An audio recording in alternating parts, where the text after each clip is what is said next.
This object could be human. Now, I'll let you go from there. This object could be human? Yes. Could be human. Is this object a pet of one kind or another? Many people might consider this object a pet of some kind or other. Oh, very few people, only crazy people.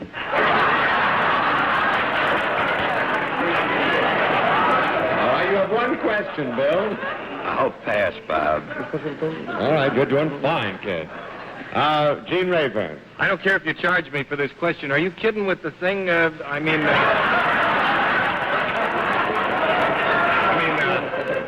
This is the most serious part of my personality. Do we have the time for Mr. Dolly to explain why he wears his mustache? I'm very curious to know about it. It's a very simple Hungarian mustache. Yes. Mr. Marcel Proust used the same kind of pomade for this mustache. How do you keep it up there? How does it stay up there? This is only this kind of pomade, but very well. Special pomade, which is also used by Marcel Proust. Marcel Proust. Must have taken years to grow it. Well, as a matter of fact, they may sponsor us next week. Well, shall we get back? I think we'd better. Gene, would you please proceed? We have only about 2.5 minutes left. Oh, all right. Now, Mr. Dolly, this object you want to paint, does it have anything to do with anybody on this program? Yes. Is it a part of Mr. Lewis that you want to paint? No. Is it all of him? No, it's in connection about one cinematographic project of myself. It's the protagonist of one next movie of myself.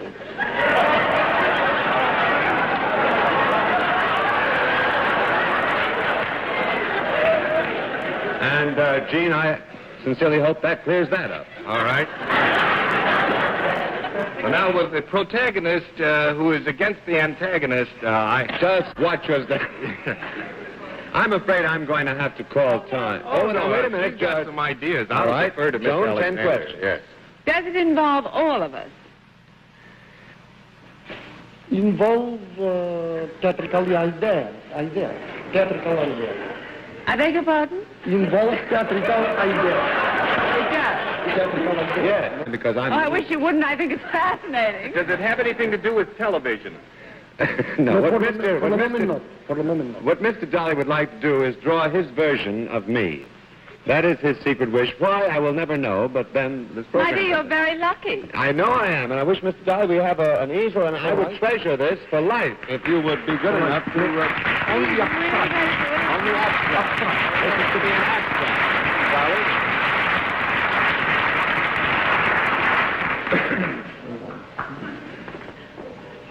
We may not finish this on the air, but I hope we have some time to... We'll show it next week, huh? You certainly will. That's what I'm behind. You look like a wet watch. Look like a melting Robert Q. Well, that's wonderful. That is very nice. Thank you, Salvador Dolly. Miss Dolly, would you go meet our panel and pick up 3 checks, one from each of them for $25. Thank you from Swanson for playing the name of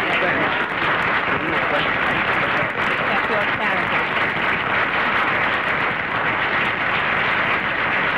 How are we on time, fellas? How are we on time? May I say this? We had a lot of fun with Mr. Dolly tonight, but I think the panel will agree with me. This is one of the greatest living technicians in the art world today, and we respect him and proud to have had him with us. The panel and I will be back in a moment to tell you how they did in about next week's show. But all right, now let's have a little accounting, please. Bill Stern, will you make your report? Robert, after seeing that picture of you, I think it's worth it. I lost $75. Thank you and good night. Johnny Alexander, how about you? All right, Bill. Thanks. Go. Do some famous men, I'm going to take a new tack. Some very famous men know how to do this particular thing particularly well. Yes, I would say that famous men did it rather well. Men in Washington, D.C. Yes, indeed. Has President Truman ever done this on the floor in Congress before? Obviously not what I'm thinking.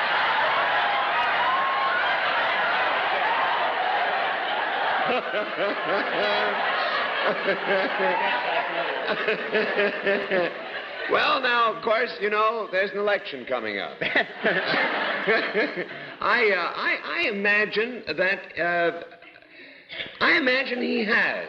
I imagine he has at one time or another, yes.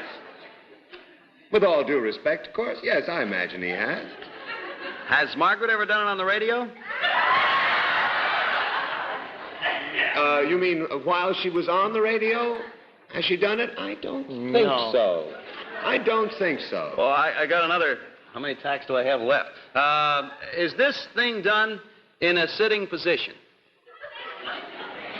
Yes, and you have 2.5 minutes, panel. All right. Now, we got it done in a sitting position. It's done in Washington. I won't ask that question.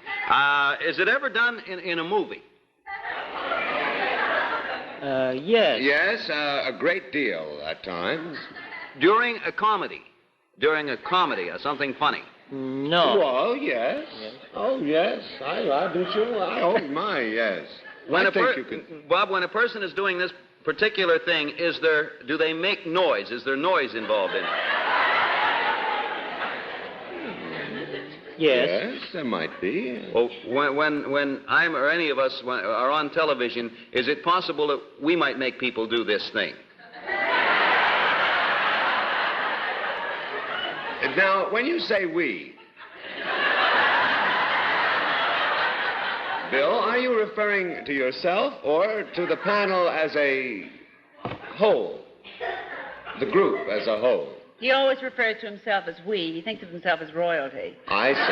In other words, your question restated probably is, if I, meaning you, were on television, would people do this while you, Bill Cullen, were on? Is that... We. Frank. Yes. Yes, they would.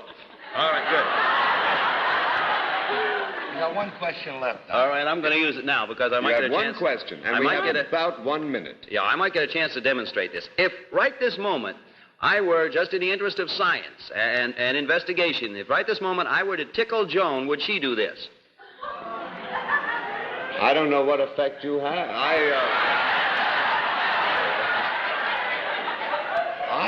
She might. No, I guess not. No, I guess not, Bill. I guess not. That finishes Yeah, you, like young man. that. All right. Abe, we have 30 seconds, Abe. From all the argument that the discussion's taking place, this seems to be an act that you do because what you referred to Cullen, Congressman, movies and everything, it seems to be an act of boredom. Not necessarily, Well, Abe. let's put it an act of, that has to do with falling asleep at something. That might be describing Has it it got to nicely. do with this act of sleep? All right. Yes. And you say there's a noise made. Now, what kind of noise do you make when you sleep? You breathe, you snore. Yes, no, now you're on the right track, and I'm going to have to... You don't snore? Well, you might, but Has I'm it going got to do with a snore? It has to do with sleep, and I'm going to have to call time, but you were on the right track, and I hate to do this, but I'd like you to meet Will Sleep. Oh.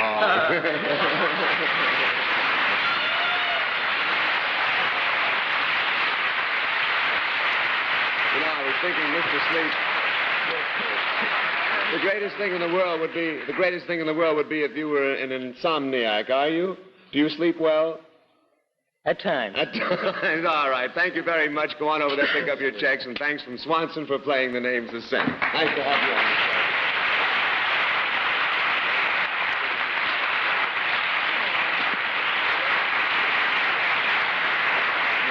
We'll be back in a moment, folks, to tell you how our panel did and a little bit about next week's show. But first, here's Gene Sullivan to show you housewives the genuine, the honest-to-goodness An key idea to here. Are these things used by members of both sexes? Yes. Yeah? During the course of an evening? We know that they're used in the house, and there are various shapes and sizes and things like that. Are the... Yes. Oh, my, yes. Yeah. Do these objects come into contact with the body? Yes. Yes? Do some people use these things when they read? Yes. Yes. Yeah? Am I using a pair of these things right now? Yes. Yeah? Would it be likely that certain people would use 2 or 3 different pairs during the day?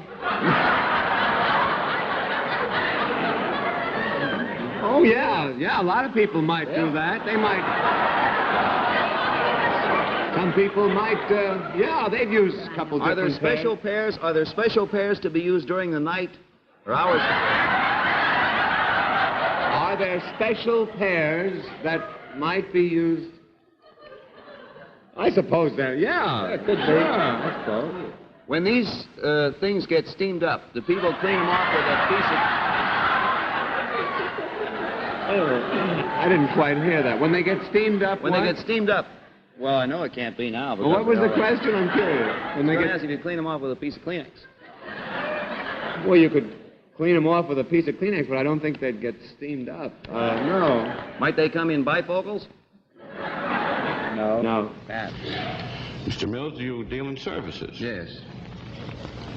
Do you have a certain place where you work? Yes. Do your customers come to you? Yes.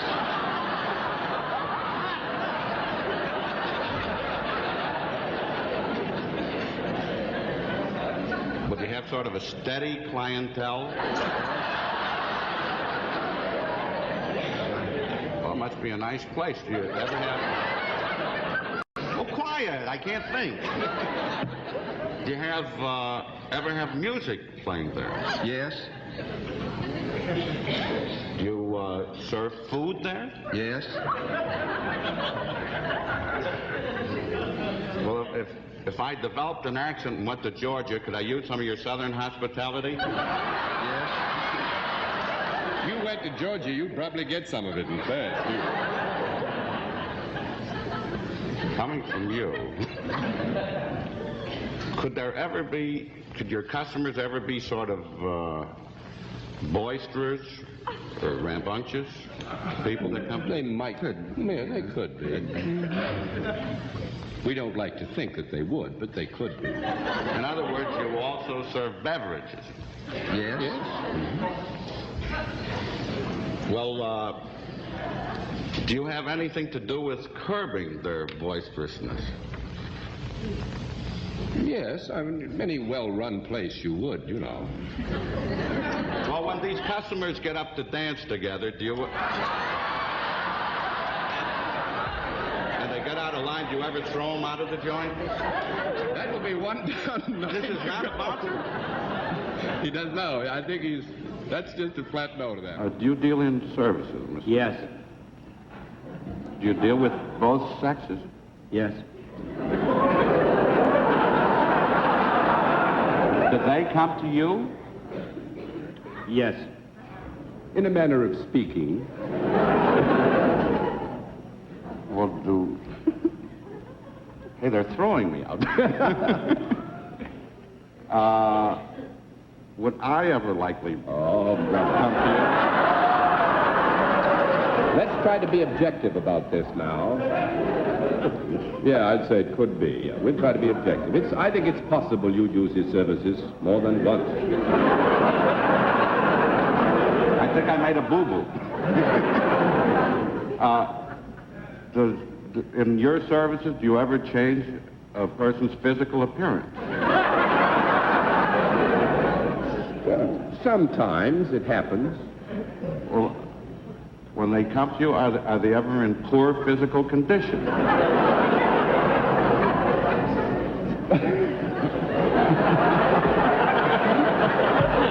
Everything in life is relative, Mr. Block. And I might say... And I have some very cute relatives.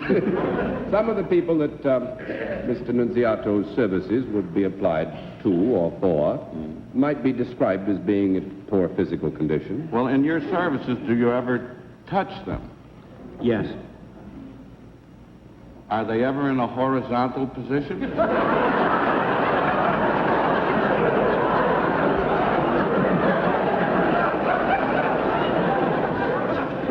Sometimes. Sometimes, I think, is a fair answer. Well, is part of your treatment ever giving them an alcohol rub? No.